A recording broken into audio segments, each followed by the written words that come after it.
De toute façon, tout ça est de la communication. C'est rien.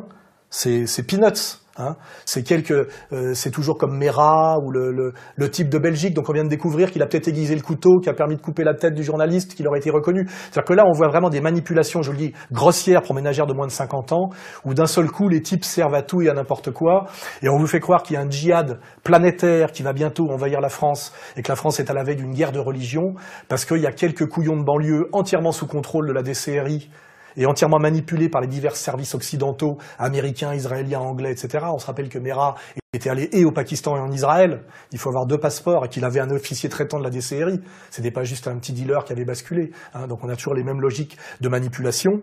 Tout ça pour nous faire croire à une montée de, comment dirais-je, du terrorisme islamique en France. Il est évident que si demain il y a des attentats islamiques en France, c'est parce que c'est la volonté de l'Empire de mettre le feu à cette mèche et à ce baril de poudre qui a été purement fabriqué par les néoconservateurs américano-sionistes et par leurs suceurs et suiveurs français. Mais en réalité, ça a très peu de réalité profonde et sérieuse. Vous me donnez le pouvoir, je vous gère ça en 15 jours. Hein, voilà. Alors évidemment, il y a quelques dingos en banlieue qui rêvent de faire le djihad, évidemment, mais je veux dire, c'est très facilement gérable. Hein.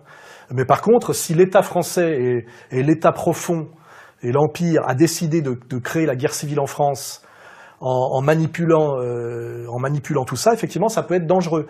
En période de crise économique aggravée, avec, je le rappelle, une France qui a à la fois la plus grosse communauté juive d'Europe, 6 à 700 000 juifs en France, alors qu'il n'y en a que 40 000 en Espagne ou 40 000 en Italie, et que le pays le plus juif d'Europe, traditionnellement, qui était l'Angleterre, en a 2 fois moins que nous. Donc on a la plus grosse population juive d'Europe, et aussi la plus grosse population musulmane, et c'est pas des musulmans turcs comme en Allemagne, où le contentieux est moins fort, c'est des musulmans issus souvent de notre ancien empire colonial, avec un passif et une agressivité qui a été entretenue, notamment par tous nos profs d'histoire trotskistes, et notamment